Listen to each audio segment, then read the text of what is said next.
Bendecidos hermanos, con toda bendición. Qué alegría nuevamente llegar a un viernes más donde ya ustedes saben que tenemos realmente un regalo especial, maravilloso. Un hermano pastor, maestro que nos ha impartido de toda esa enseñanza.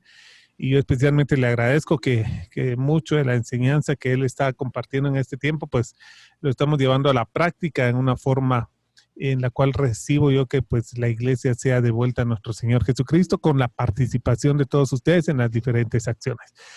Vamos a orar antes de darle la bienvenida a nuestro hermano pastor, amigo Romeo Guevara. Le vamos a decir, Padre, te damos gracias, Señor, por este día maravilloso. Gracias que nuevamente es viernes.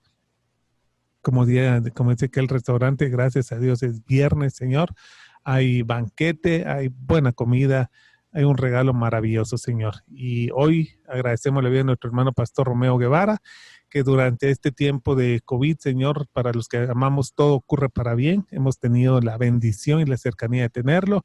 Y hoy vamos a escuchar su palabra. Recibimos, Señor, oídos de discípulo y un corazón dispuesto, Señor, para hacer tu obra en el nombre de Jesús. Amén. Bendecido hermano, con toda bendición, ¿cómo estás? Pues bien, estamos ahí, ocupados, gracias a Dios, y por lo menos manteniéndonos en salud. Estamos ahí, ¿verdad? Gracias a Dios no nos ha faltado nada, Dios ha sido bueno con nosotros y estamos pues agradecidos con Dios, con su favor, ¿verdad? Así es, pues qué alegría hermano estar nuevamente contigo, el tiempo es tuyo ahí para edificarnos y estamos atentos ya hay hermanos que lo esperan y me dicen, y mañana el hermano, amén, digo. Gracias hermano. Sí. Bueno, voy a compartir la pantalla, si me ayudas. Ya lo habilité. Ok, ya. Ya estuvo. Ok.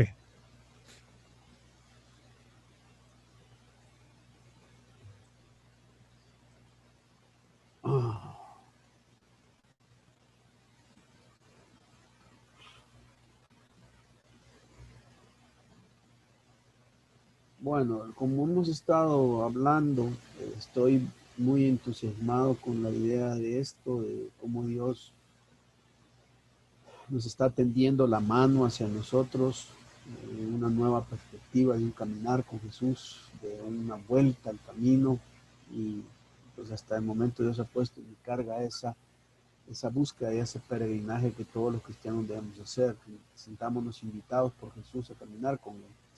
Y por eso hemos estado hablando de esta serie de estudios que hablan de caminando con Jesús.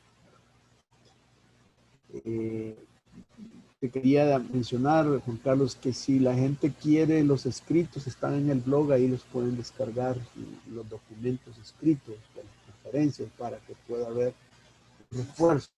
Entonces, ahí está. Lo vamos a poner en los comentarios abajo en YouTube, hermanos, para que lo puedan ver el video y tener el link, entonces.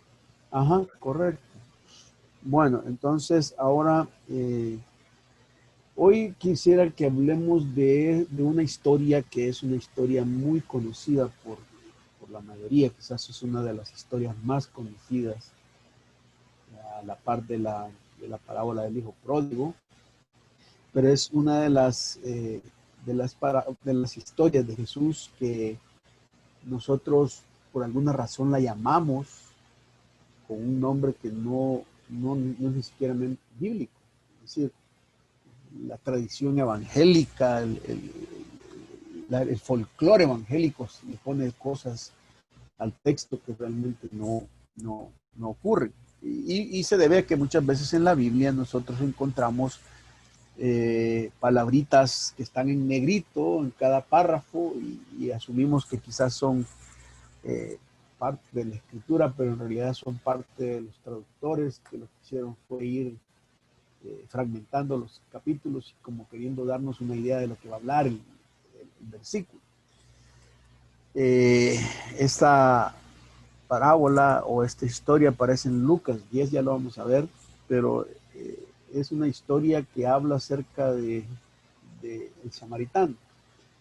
Una de las cosas que nos debe sorprender es que Jesús, cuando narra la historia del samaritano, nunca dice que es un buen samaritano. Y nosotros conocemos la historia como el buen samaritano.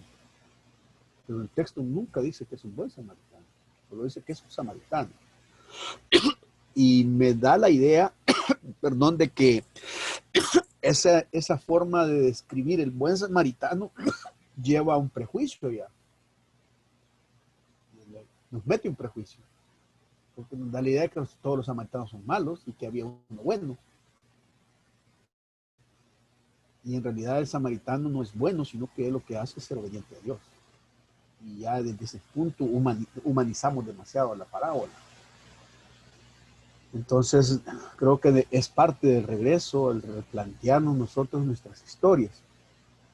Pero Lucas 10 comienza diciendo el versículo 30, respondiendo Jesús dijo, un hombre descendía de Jerusalén a Jericó y cayó en manos de ladrones, los cuales le despojaron e hiriéndole se fueron, dejándole medio muerto. Aconteció que descendió un sacerdote por aquel camino y viéndole pasó de largo.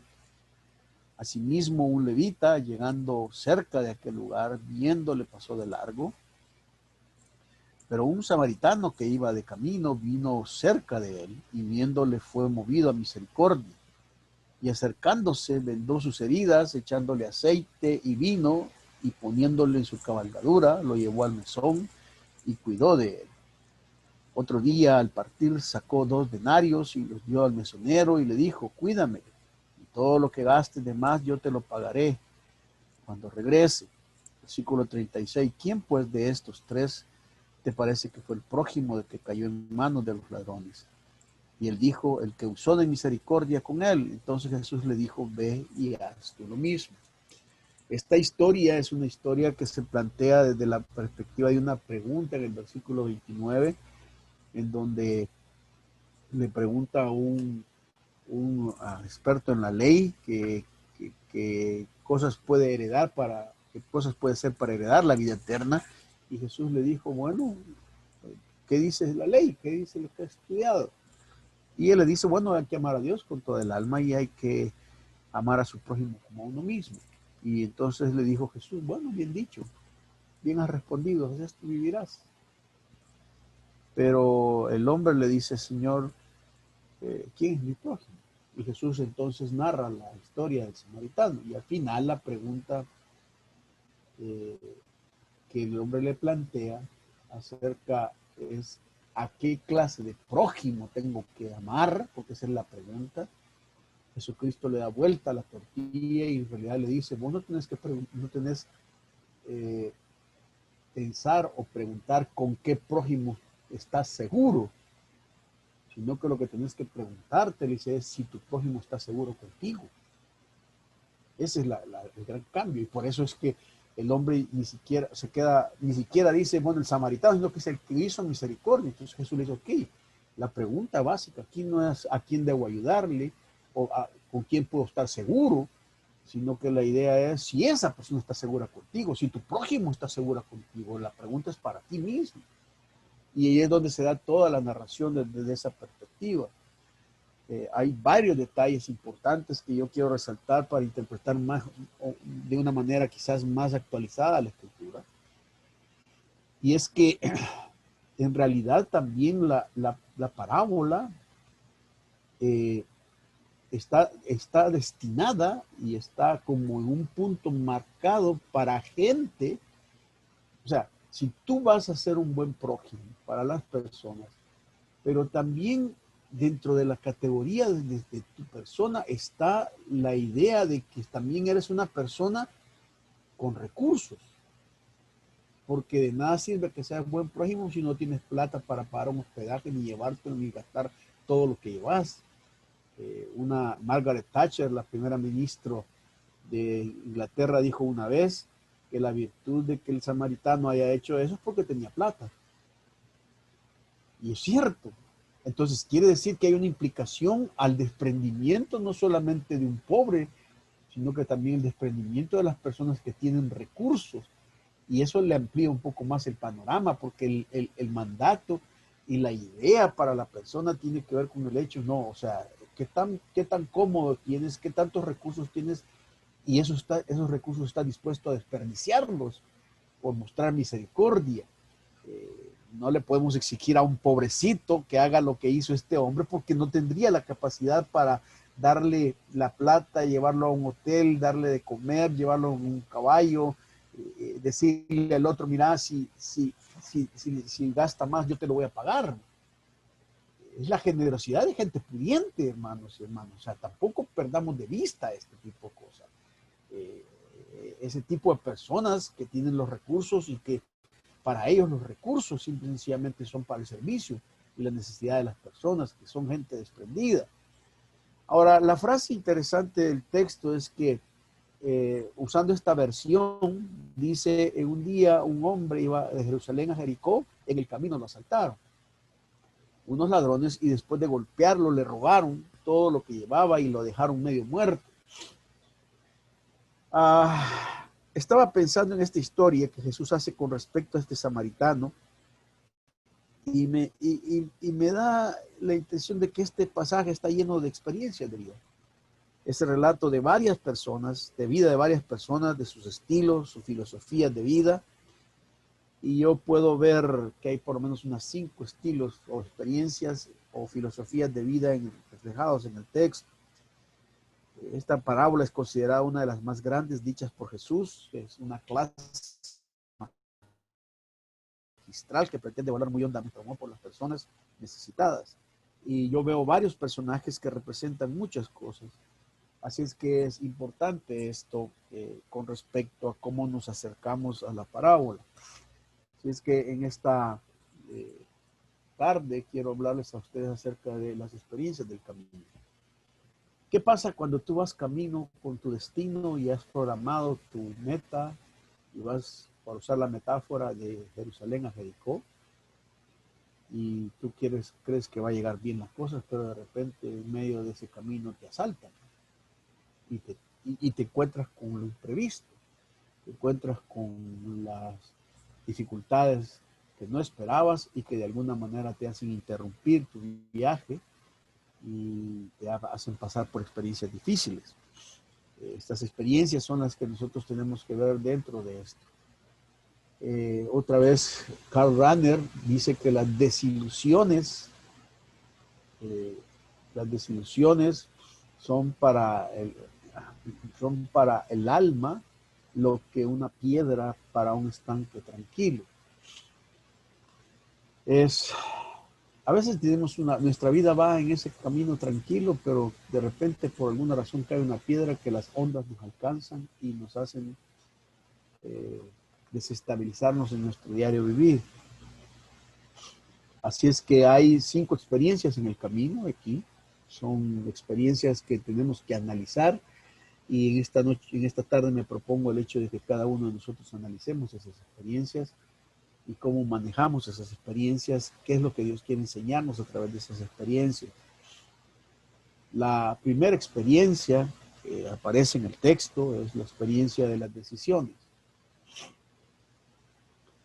Dice un hombre descendía de Jerusalén a Jericó. Es importante entender que los historiadores hablan de que ese camino de Jerusalén a Jericó, de Jericó a Jerusalén, era un camino peligroso. Era conocido como camino de sangre por los continuos asaltos a los viajeros. Esta es una de esas pocas parábolas donde se dan nombres de lugares, lo cual no es muy usual en ellas.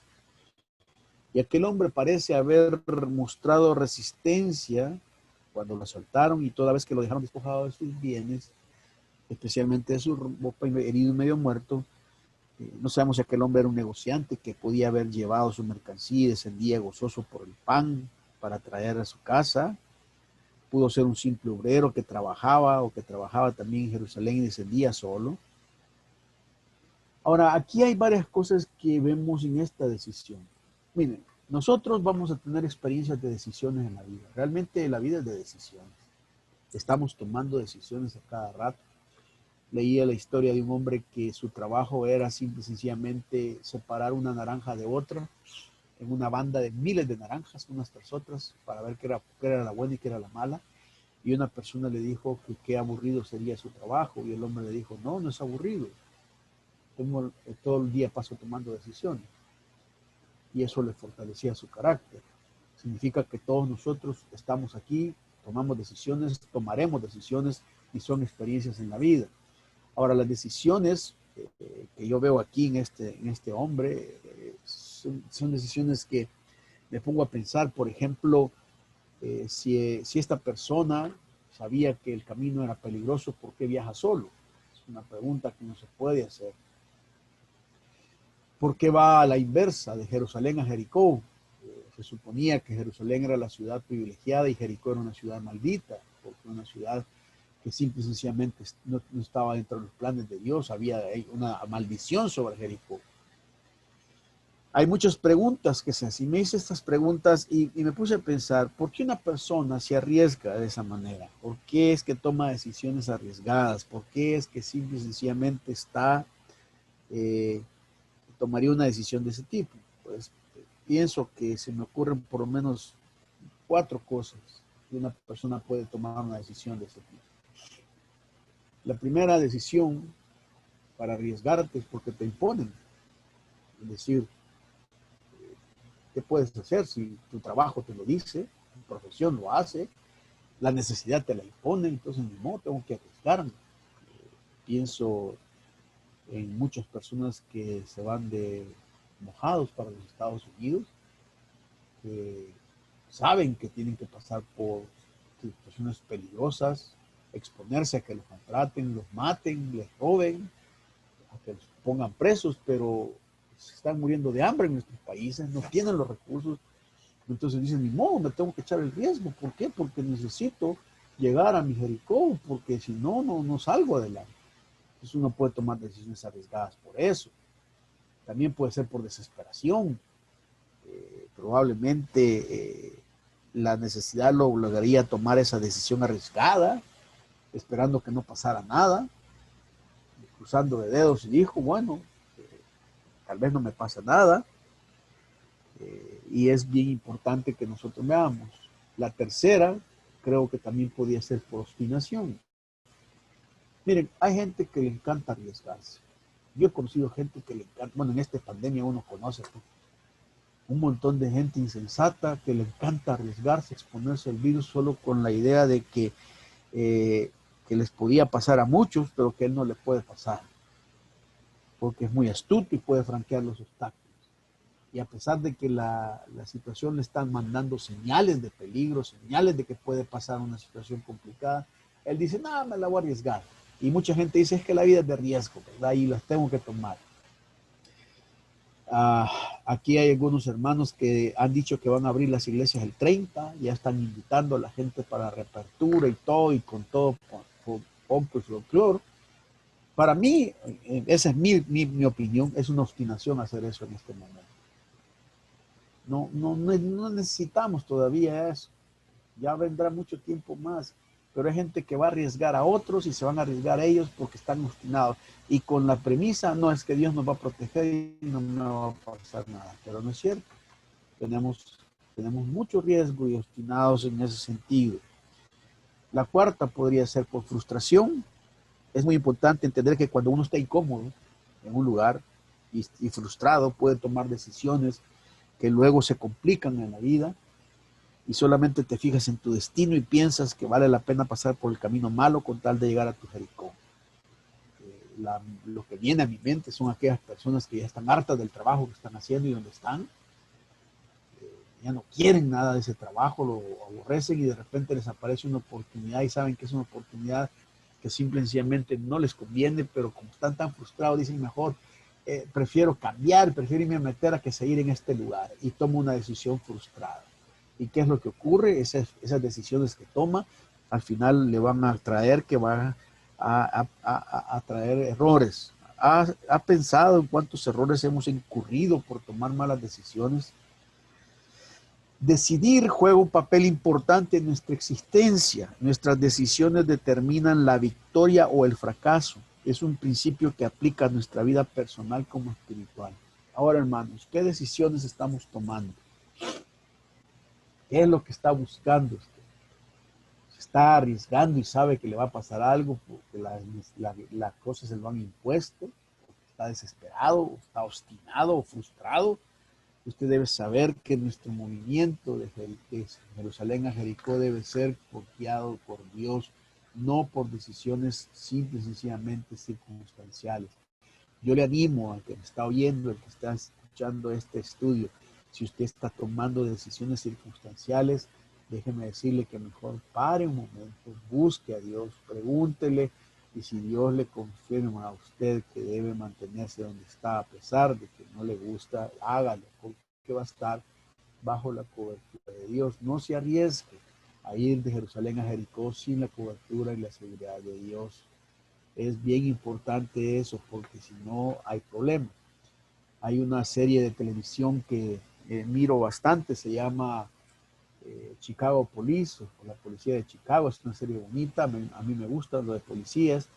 Y ayer estaba viendo un capítulo de uno de los integrantes del grupo de la policía hizo una actividad o una redada sin pedirle permiso al jefe, y la redada se le convirtió en un problema serio y mataron gente inocente y él se vio involucrado en eso, y entonces le cayó una cantidad de problemas que hasta lo querían despedir, lo suspendieron. Y en la serie hay una sargento que está en la entrada, que es una sargento buena gente, pedante, y él está ahí parado, afligido, y le dice a la sargento, ¿sabes lo que me ha pasado, verdad? Y entonces le dice la sargento, ¿sabes qué es lo que tenía Moisés antes de abrir el mar rojo? Le dice.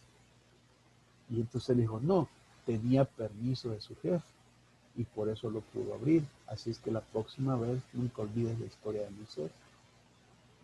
Y eso es cierto. Si Dios le da permiso para abrir el mar, lo va a abrir. Pero si no le da permiso para tomar una decisión como esa, ¿cómo se le ocurre tomar decisiones que después va a caer en manos de bandoleros? Por eso es importante, hermano y hermana, que usted esté pensando realmente en esas decisiones. Algunas decisiones tienen que ser de cortar ciertas cosas y otras cosas de evitar ciertas cosas. Pero es importante, es parte de la experiencia de caminar con Jesús, evaluar nuestras decisiones. La segunda experiencia tiene que ver con las interrupciones. Cayó en manos, dice. Creo que no miento al decir que a la mayoría de las personas no le gustan las interrupciones. Mucha gente gusta de planificar su día y que todo vaya según plan. Pero sé lo que usted está pensando y tiene razón. Casi nunca se termina un día según el plan. Muchas veces hay tantas interrupciones. En el texto encontramos por lo menos 3 interrupciones del pasaje. Y tienen que ver con lo que hemos visto anteriormente. La primera es una interrupción impuesta. Dice que cayó en manos. La idea es que las manos que lo tomaron eran superiores a sus fuerzas y él tuvo que someterse a esa fuerza de los ladrones. Note que él es un hombre que viaja solo. Note que la palabra que dice de los que roban es en plural y dice cayó en mano de salteadores, cayó en mano de ladrones, cayó en mano de bandoleros. La idea es que la mayoría de las cosas que cayeron sobre él era muy fuerte. Cualquier otra mano será placentera, pero caer en manos de ladrones le aseguro que no será manos que nos abrazan ni nos acarician. Las manos de estos hombres están llenas de sangre, nada bueno puede esperarse de esas manos. Y aún aquellos que al principio tienen buenas intenciones, la filosofía de los ladrones dice que lo que es tuyo le pertenece y por eso te lo quitan. Y esa interrupción impuesta, ¿sabe qué hace en mi vida? Detiene mi dirección. Porque el hombre ya no pudo seguir caminando. Ya no pudo dirigirse a donde iba. Porque cayó en manos de alguien superior, porque se fue a exponer y esa fuerza lo doblegó y lo destruyó. La interrupción impuesta detiene tu dirección. Lo que va a hacer es simple y sencillamente hacerte parar. Y en este tiempo podemos tener muchas interrupciones de ese tipo. La segunda interrupción es la opuesta, porque una cosa es que te paren y no avances, y otra cosa es que te paren, no avances y te hagan retroceder. O sea, que tu estado sea peor de como te encontraron. La expresión despojándole habla de lucha y medir fuerzas. Note que los ladrones están en plural, y es decir, sobrepasan su capacidad de enfrentarlos. Este hombre, después de llevar muchas cosas, ahora ya no tiene nada. La interrupción en su vida fue una interrupción opuesta que le despojó. Si la interrupción impuesta detiene tu dirección, la interrupción opuesta te roba tu situación. ¿Por qué? Porque te quita los recursos, te hace perder todo. Y no quiero usar otra palabra, te despoja. Y la palabra despojar significa que te deja sin nada. Y muchas veces a la fuerza. Y uno no le gusta eso, pero a veces las fuerzas que uno se le ponen son tan fuertes que lo dejan a uno sin capacidad de hacer nada. En esta pandemia pueden haber muchas personas que hayan perdido negocios porque la adversidad fue tan opuesta e impuesta que los ha hecho perder toda capacidad y son un despojo. Las fuerzas externas más poderosas que tú simplemente puedes manejar te han doblegado, despojado. La tercera interrupción pueden ser interrupciones molestas. Encontramos la expresión hiriéndole. Esto implica una lesión molesta que te duele, que te incapacita y que te hace perder tu estabilidad emocional y material. Dejó una huella profunda, esta herida molesta en la vida de este hombre. Este hombre se recordaría con sus cicatrices y por todo lo que le pasó, lo que ocurriría, lo que había ocurrido en su enfrentamiento con los ladrones. Nadie se olvida de un enfrentamiento con un ladrón. Le queda a uno marcado de por vida. No sé si ustedes han tenido experiencias de ese tipo, pero uno cuando pasa por situaciones como esas, aún hoy que los recuerda con mucho temor y las heridas están ahí. La interrupción molesta complica tu restauración porque te quedas con heridas que si no las sanas, si no las cicatrizas, simple y sencillamente te van a seguir todos los días de tu vida y van a estar ahí siguiéndote y no van a poder salir adelante. El ladrón siempre huye porque es cobarde. A ellos no les importa la víctima que cae, sino las pertenencias que él tiene. En esto hay algo que debe aplicarse. La pregunta que surge en esta parábola es: ¿a quiénes representan los ladrones que despojan a las personas? En la vida tenemos hombres echados en el camino porque otros les han despojado. No sé si en tu vida, hermano o hermana, alguien te ha despojado y te ha quitado y te ha dejado tirado. Pero la buena noticia es que Dios está buscando restaurarnos, está dándonos recuperación en nuestra vida. La última interrupción es una interrupción expuesta. Observe el énfasis que hace el texto. El autor dice que le dejaron tirado medio muerto. Es triste que cuando una persona ya abusada de ti te retire como una basura, queda expuesto al público, la realidad de tu entorno, todos se dan cuenta de tu situación de medio muerto. Una de las cosas que hace muchas veces las interrupciones en nuestras vidas es que expone realmente ante la gente a tu alrededor lo que te está pasando. Y inculcamos lástima, la gente habla, la gente dice, pero es parte de las experiencias en el camino, es parte de esas experiencias, las decisiones, las interrupciones. La tercera cosa tiene que ver con las desilusiones. El texto dice que hay muchas cosas y encontramos que cuántas hay consentimientos robados, cuántas víctimas con la paz robada, cuántos hogares con la armonía robada, cuántos hijos con el propósito robado y cuántas vidas con esperanza robada. Algunos a título personal dicen: mi mala decisión me despojó de mi familia, el vicio me despojó de mi salud, mi falta de disciplina me despojó de alcanzar mis sueños. Al final muchos tendrán que ver a un ladrón que les ha robado su felicidad. Y eso es triste. Jesús habló también del ladrón mentiroso que es Satanás, que comenzó su obra en el Edén. Él lo ha descrito como aquel que viene a matar, hurtar y destruir, y su objetivo final será el de despojar a sus víctimas para que alcancen la vida eterna. Y él es el que ha dicho: lo tuyo me pertenece, por eso te lo arrebato. Por esta razón hay un hombre herido en el camino. Recuerde pues que el ladrón no le tocará a su puerta para interesarlo en algún seguro de vida. No vendrá con una Biblia por ofrecerle buenas nuevas. Vendrá a despojar a sus víctimas porque lo tuyo nos pertenece, dice este ladrón. Y es donde nosotros tenemos que ver. Ahora, la desilusión es un sentimiento muy desagradable. Y muchas veces lo hemos sentido en algunos momentos de la vida cuando ésta nos proporciona aquello que anhelamos o deseamos. No nos proporciona eso. Al ser un sentimiento que alguna vez todos sentimos, este ha podido ser pensado y analizado por muchísimas personas a lo largo de la historia y con ello han quedado grandes citas que muchos de nosotros quizás ni conocían. Alguien dijo que la mayor decepción de tu vida llega cuando lo que creías que te haría más feliz te hace en realidad más triste. Aquellas cosas que más ilusión nos hacen son aquellas que han llegado el momento, que llegado el momento pueden ser nuestras mayores desilusiones. Y les voy a explicar por qué hablo de desilusiones del texto. Ustedes observan el texto en el capítulo 10, se repite 2 veces una acción bien interesante. La palabra, el versículo 31 dice pasó de largo, el versículo 32 dice pasó de largo. ¿Por qué es tan fuerte esta expresión en el argumento de la desilusión? Bueno, porque de quien uno esperaría que actuara con misericordia era de los religiosos, pero simplemente no sucedió.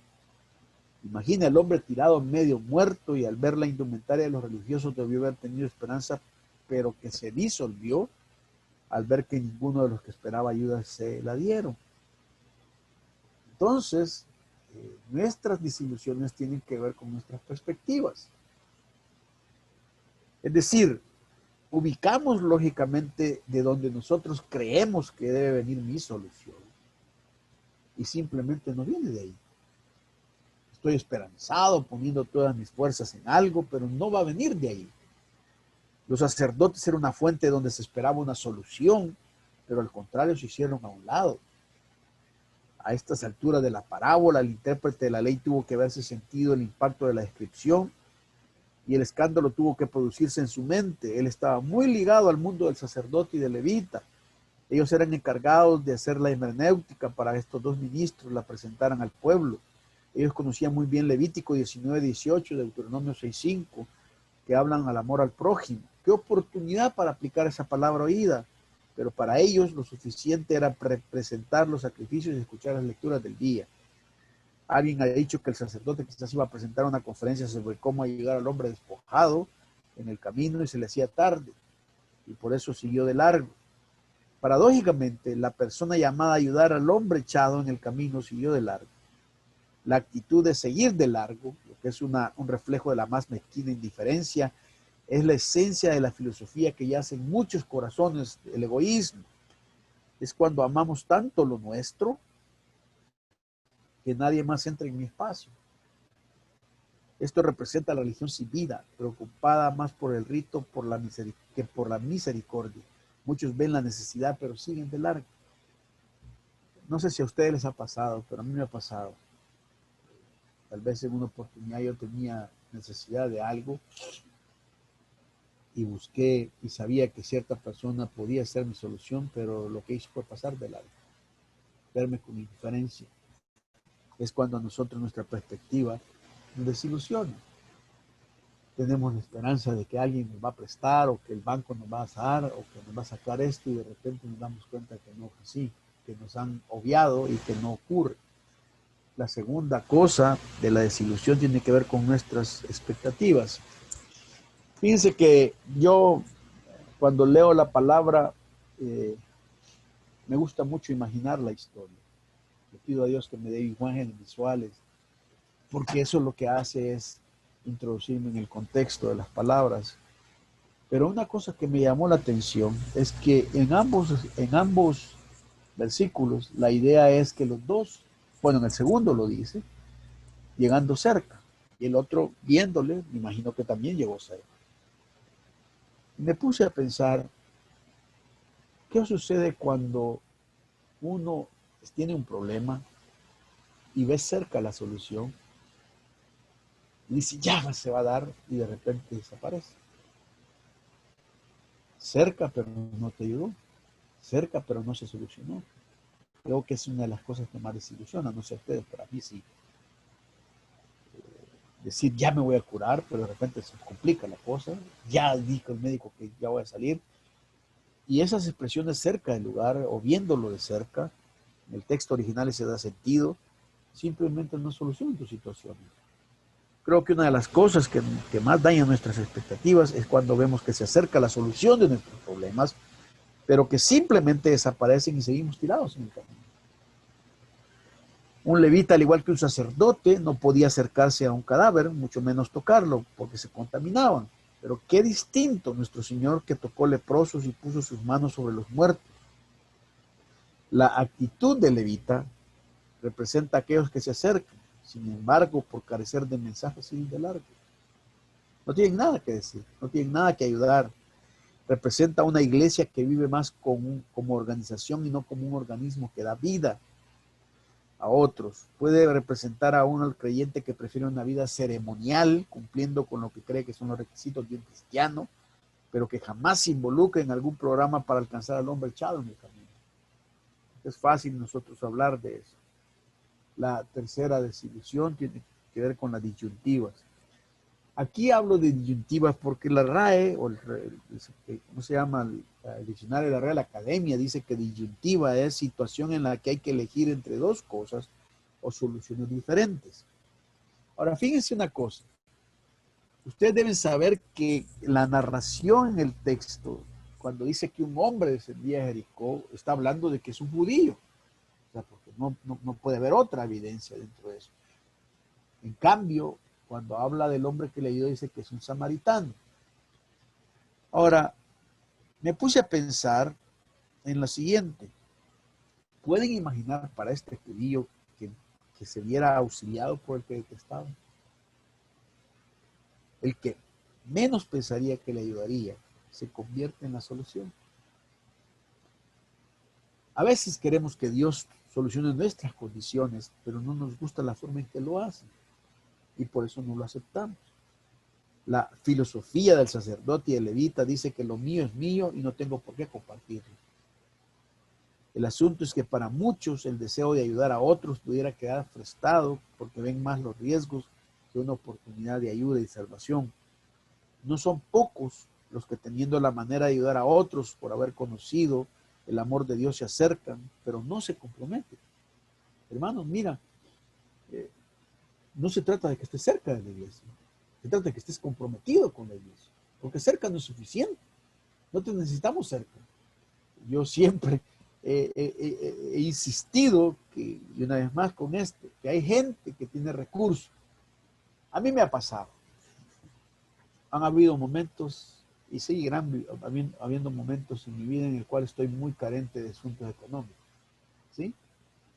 Y conozco en mi congregación a gente que tiene recursos económicos que basta, que le superan, que no superan. Ahora, yo siempre he tenido el principio de que quien me sostiene es Dios, nadie más. Por lo tanto, si yo necesito algo a Él, tengo que pedírselo. No tengo que pedírselo a ningún hombre. Pero hay hermanos que saben tu necesidad, tienen los recursos para hacerlo y te dicen esto: hermano, si necesita algo, avíseme. Eso es estar cerca, pero no comprometido, hermano, perdóname. Porque lo que debería de ser fue como este samaritano. Veo la necesidad. No llegó donde el samaritano le dijo, mira, estás fregado, pero si necesitas algo, avísame. El hombre vio que estaba fregado, necesitado, y que hizo, se le desprendió y le dio. Eso es lo que debemos hacer. Porque no podemos decirle a la gente, si necesita algo, avíseme, porque eso es lo que hace es, estoy aquí, pero usted tiene que pedirme. Usted se puede acercar, pero no está comprometido. Y la idea aquí entonces es que nosotros debemos tener esa vida y no pasar de largo. Así es que estamos hablando de la tercera experiencia, que son las desilusiones. La cuarta experiencia tiene que ver con las motivaciones. Ahora, si ustedes miran en esta figura, cuando yo la usé, me puse a pensar que ahí tenemos dos manos, ¿verdad? Y una moneda. Pero la diferencia entre las dos manos es la posición en la que está, ¿verdad? Uno es el que da y otro es el que recibe. Yo no sé si ustedes a mí cuando estaba en Guatemala me contaron una historia, o mejor dicho, una metáfora de un hermano, de un pastor que me decía en nuestra iglesia, ¿cómo es que era la cosa? Tenemos muchos hermanos de Jalapa y pocos hermanos de Zacapa, ¿verdad? Porque todo Jalapa acá, pero Zacapa allá no hay. Y decía, necesitamos más de hermanos de Zacapa, no de Jalapa. Y eso es lo que nosotros vemos en esto. En las narraciones que he estudiado, un buen porcentaje no incluye algunas cosas, pero lo que quiero decirles es, la cuarta experiencia tiene que ver con las motivaciones. Fíjense una cosa, muchos de los que cuando hablamos de la parábola, no vemos tampoco como una filosofía de vida la vida del mesonero. Pero el hombre tiene participación en la historia. Y el mesonero es un hombre que hay dos motivaciones que se miran para servir a alguien. El primero, que es el mesonero, este hombre tiene que ver con lo que sacó. Yo no miro en el hombre, en el mesonero, decirle al samaritano, a decirle, mira, no te preocupes, no me pagues nada si el hombre está mal, ya me pagaste. No, el cuate solo ve un negocio. Llevan a un hombre golpeado, herido, no hay evidencia de que el hombre diga yo le voy a ayudar también, no, y simplemente este me va a pagar y me paga. Entonces, hay mucha gente que ayuda y que sirve en la iglesia solo para ver qué es lo que saca, qué es lo que realmente va a obtener, qué beneficio. En cambio, el samaritano simple y sencillamente es el hombre generoso que en todo lo que dio. Y es importante ver que este mesonero fue lo que obtiene y el samaritano hizo lo que convenía, lo que conviene. Y la pregunta que me hago yo con el Señor Jesús es, ¿qué es lo que nosotros hacemos con Jesús? ¿Lo seguimos por lo que le podemos sacar o le seguimos por lo que le podemos dar? Y esa es una de las cosas importantes que debemos entender. La quinta experiencia tiene que ver con bendiciones. El hombre dice, yo te lo pagaré. Y hay varias bendiciones que uno mira en el pasaje. La primera bendición tiene que ver con la compasión. La compasión del samaritano le hace cambiar de planes. Es posible que había preparado el viaje con comida, bebida y dinero. Ahora todo eso es usado para un fin que no había imaginado. Aquí comienza el camino del verdadero amor. Nadie podrá ayudar a otro hasta que no sea movido a misericordia. Solo un corazón tocado por la miseria de otro podrá ser movido hasta descender con el que padece. Eso fue lo que hizo Jesús por nosotros. Amar con los ojos y con los sentimientos. Amar no de labios, sino con hechos. La evangelización comienza en el corazón y el Espíritu Santo hace la obra. La segunda bendición fue la bendición de la sanación. El servicio involucra un riesgo para acercarse al herido, descender hasta donde está, oír su dolor y hacer algo para ayudarlo. El aceite y el vino eran los medicamentos usados en la antigüedad para sanar las heridas. Se nos dice que el aceite tenía ingredientes con propiedades medicinales. Por otro lado, el vino era usado para limpiar las heridas de bacterias que muchas veces eran infectadas por el hombre está brindándole todos los recursos para que sea sano. La tercera tiene que ver con la administración. Esta acción nos habla más de un paso más profundo cuando estamos compartiendo con otros. Mire, en la narración, el poner sobre la cabalgadura significa sentar a otro en el lugar que solamente te corresponde. Es cederle todos tus derechos. Se podría decir que era suficiente con lo que este hombre ya había hecho por el herido. No era poca cosa haber sanado las heridas. Había compartido cosas muy personales, pero ahora también comparte su cabalgadura. La cabalgadura era la silla donde solía sentarse el amo. Desconocemos la distancia que había desde ese lugar hasta el lugar donde lo lleva, pero aquel hombre fue llevado y tiene que caminar él, y el otro hombre tiene que ir montado y curado y necesita ser cuidado. Y ustedes notan ese desprendimiento que vemos en la vida de este hombre. Me encanta el hecho de pensar de que este hombre le ayudó pero lo ministró. Le dijo, hermano, está lejos donde vas a ser totalmente recuperado, no tienes que hacer esfuerzo, yo te ayudo. Y lo puso en lo que le pertenecía. Eso tiene muchas implicaciones porque tiene que ver con una manera integral. Y la última tiene que ver con la recuperación. Servir es compartir mis bienes. Se dice que 2 denarios era una cantidad considerable de dinero, suficiente para pagar la pensión completa por más de 3 días. El hombre curado ahora está seguro, nada le falta. Note los arreglos finales de dejar una especie de tarjeta de crédito abierta hasta que él regrese. La filosofía del samaritano dice que lo mío también es tuyo, por eso lo comparto. Es una administración. Ahora, deben entender una cosa con respecto a estas filosofías de vida. Lo importante de esto es que si tú tienes experiencias de decisiones equivocadas, tienes experiencias de interrupciones en tus vidas, tienes experiencias de desilusión en tu vida, Dios trae para tu vida una experiencia de recuperación.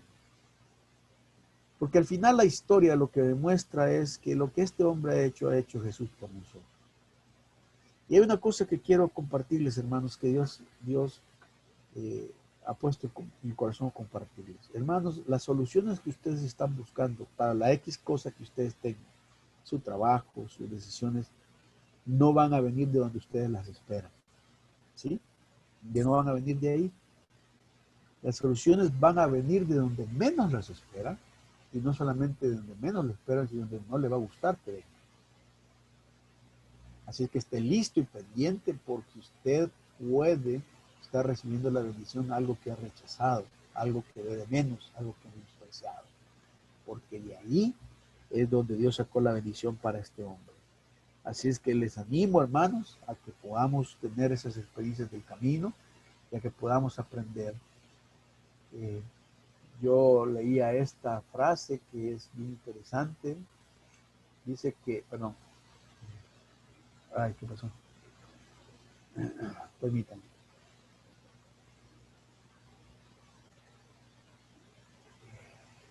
Dice que las personas aquí, perdón, que no lo miro bien, las personas más fuertes se toman el tiempo de ayudar a los demás, incluso si están luchando con sus propios problemas.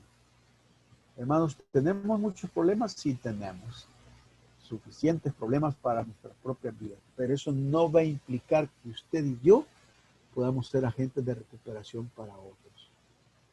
Comparta sus bienes, comparta la cabalgadura, no solo esté cerca, comprométase con los necesitados y con los que usted mire. No pregunte si necesitan, hágalo, porque esa es la bendición. Y así usted dará respuesta a la pregunta de Jesús: ¿qué tan seguro está el prójimo como usted? Y usted deberá decirle: está seguro, porque yo voy a ser movido a misericordia. Muy bien, que Dios les bendiga. Tremenda enseñanza, hermano. La verdad que decimos su vida porque esta perspectiva del no el buen samaritano, ¿verdad? Tal vez era como los samaritanos no se hablaban con los judíos, ¿verdad?